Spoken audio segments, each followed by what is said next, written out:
How's it going, American truckers? How all y'all lovely people out there doing today? Anyway, with the recent events of what happened in Fort Worth, I'm sure everybody's aware of the pileup. I believe the death count 6 people. Um, it's been a while since we've seen a winter as hard as this. The last one I remember that hit this hard was probably 2010, 2011, probably right around in there. It's been a pretty rough winter, and it's not over with yet. There's still a couple months of it to go. Talk a little bit about winter driving and some driving tips. I don't know what the schools are teaching. I don't know what some of these trainers teach. But I figured I'd make a video about winter driving tips. First and foremost, I'm going to tell you everybody's comfort level is different. Don't listen to another driver. Don't listen to your dispatcher. Don't listen to your company. You are the captain of your ship. If you don't feel comfortable with it, park it. Your life is not worth it. Park it. You can, even if that load's late, park it. It's better it be late than be rolled over in the median. It's better you be there late than be headed to the morgue. All right, that's first and foremost. Excuse me. If you have to get out in it, I'm gonna give you a few tips of things that might help you, especially some of you new drivers. Most of you old cats already know this, but especially some of you newer drivers. Even if you're just a couple years out here, because this winter is a little rougher than most.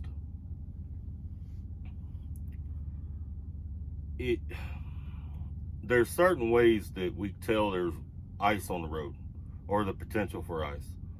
A lot of people think that because they salt the highway or they spray the highway, in some states they put sand out, or they'll use a sand brine mixture. Some people think because they do that it's safe. That's not necessarily the case. You can put salt out and still get ice.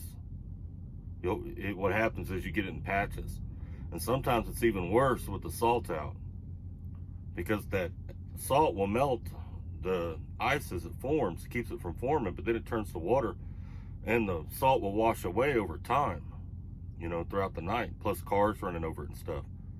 Well, then you get water pulling up in them areas, and it'll turn to ice, and it gets really thick. It gets real bad. There's a few tricks to telling if there's ice on the road. When you're going down the highway, I try to look in my mirrors and see if I can see spray coming off my tires. If I can see spray coming off my tires, it's not solid ice. I watch cars if cars are going by me. I watch their tires as they're turning to see if there's spray coming off their tires. If there are, you're usually good. Same with trucks. If you got one in front of you or whatever, watch and see if there's spray coming off of his tires where they're running over the ground.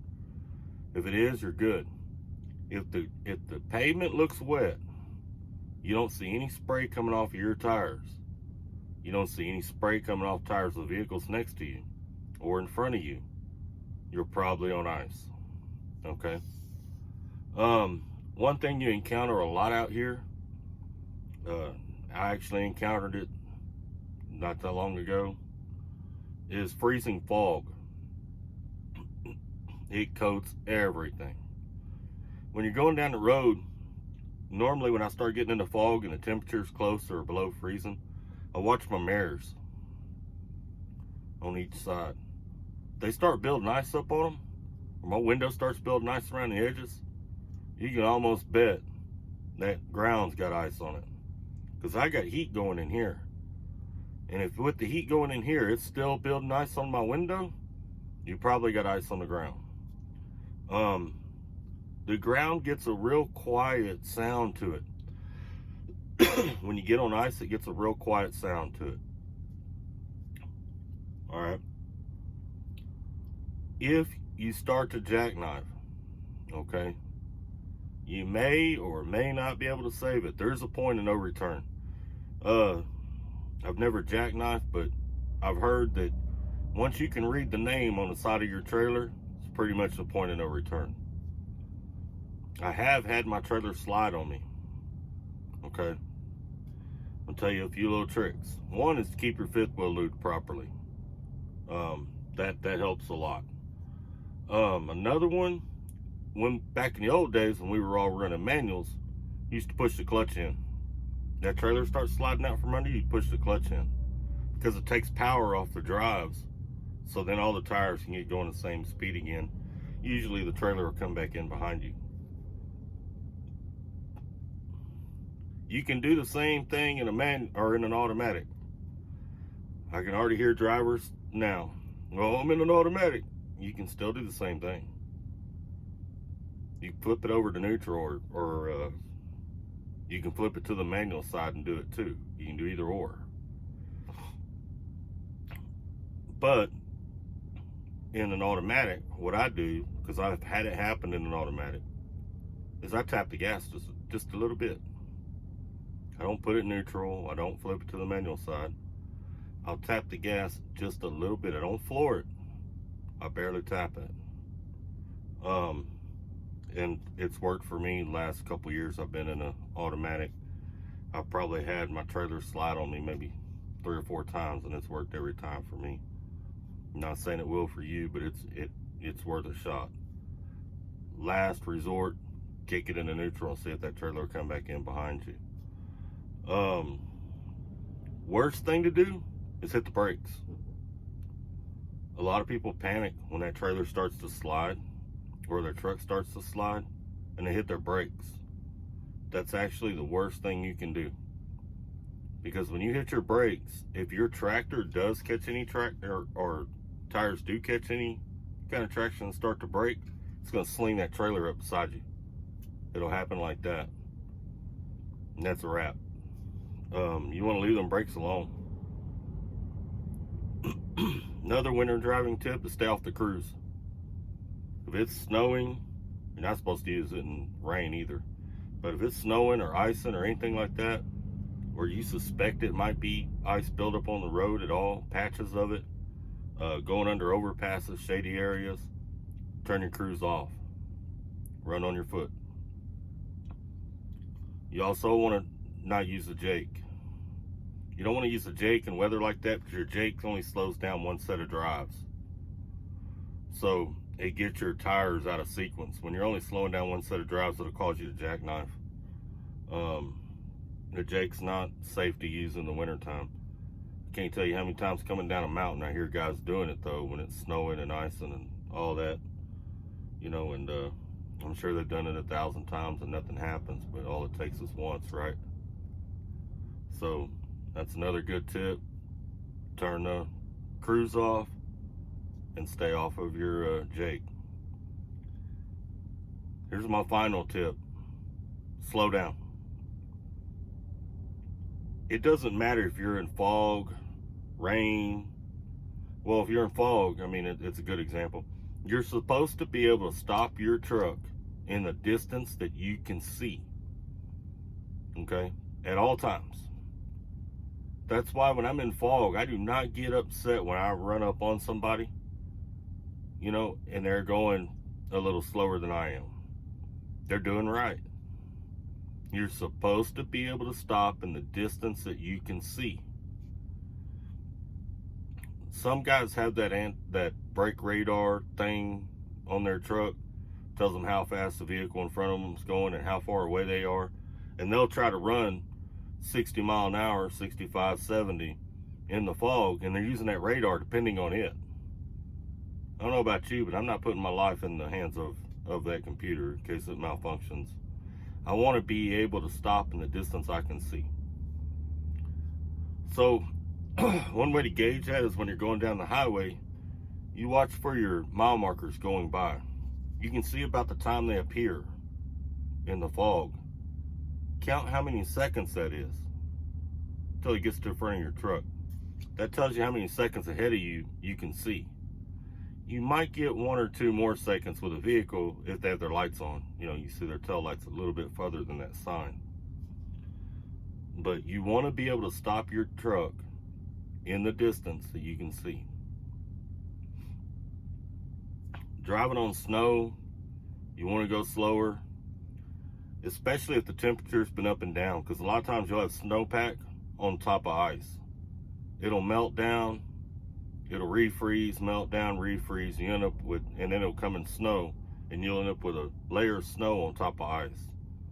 It's dangerous, really, really dangerous. But anyway, I hope these tips help you out. Maybe it'll refresh some of you old timers and help these new drivers. Most importantly, stay safe.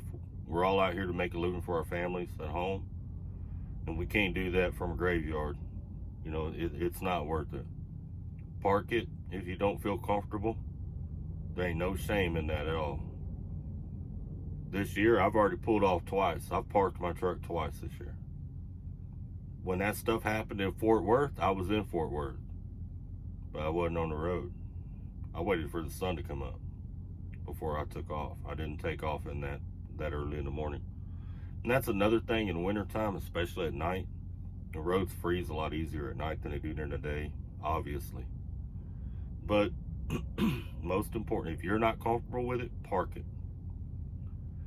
Sometimes during the winter, I park more often just to check the weather and the road conditions. I may park every 2 hours sometimes, and I'm checking the weather and the road conditions.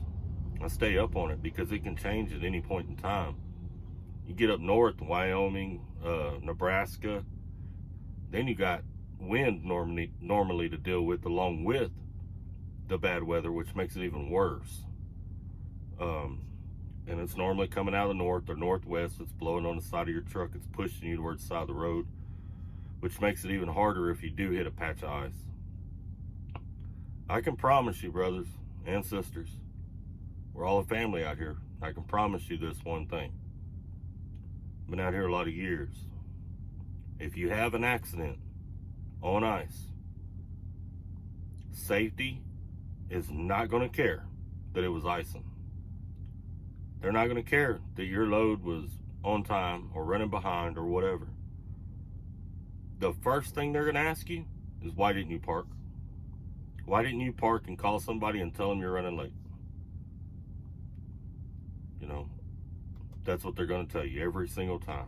It is your fault. I promise you, it is a preventable accident. If you jackknife this truck during the winter, it is a preventable accident. If you slide on ice and you rear into somebody, it is a preventable accident. There's a drug test. If you work for us, there's a hair follicle coming along with it. Probably going to get a DOT ticket for failure to control speed. You know, you're probably fired. You're probably going to have a hard time finding another job. Don't risk it. Protect your CDL. Your CDL is your living. It's a way you make a living. Protect it. It's not worth it. You know, I'm an old timer and I'm not going to look down on you for parking. Even if you park before me, I'm still not going to look down on you for it. You know, I'll shake your hand and tell you good job. You know, that's a trucker. You're taking care of business, being safe. You're doing what you can handle. You know, and if you don't feel comfortable with it and you see other drivers out there running it, that don't mean you ain't got nothing to prove to nobody. You got a family at home to take care of and nothing to prove to nobody. You stay parked.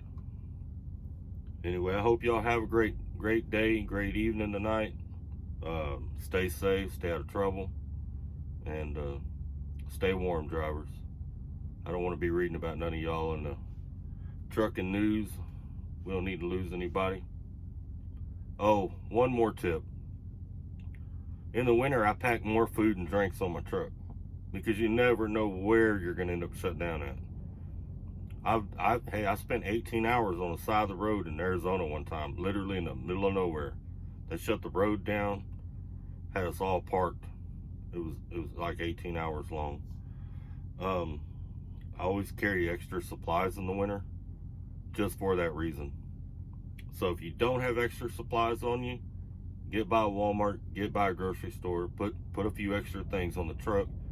Even if you don't like eating on the truck, you like eating out, put some things on the truck to save, some things that last a long time, so that you will not go hungry or thirsty or whatever if you do end up stuck out on the side of the road somewhere. All right. Love all of y'all. Y'all stay safe and take care of each other. We got to look out for each other out here. If you are parked, try to make some room so more trucks can get in there. It's going to be a lot of trucks parking over the next couple of days. There's a pretty bad double banger rolling across the country right now. I'm from way down South Texas, and Sunday we're expecting 17 degrees where I'm from. That's cold, ladies and gentlemen. That's cold. We don't normally get below 60 where I'm from. I'm from down around Corpus Christi. You know, Port O'Connor is actually home. But anyway, y'all have a great evening and stay safe. Keep trucking.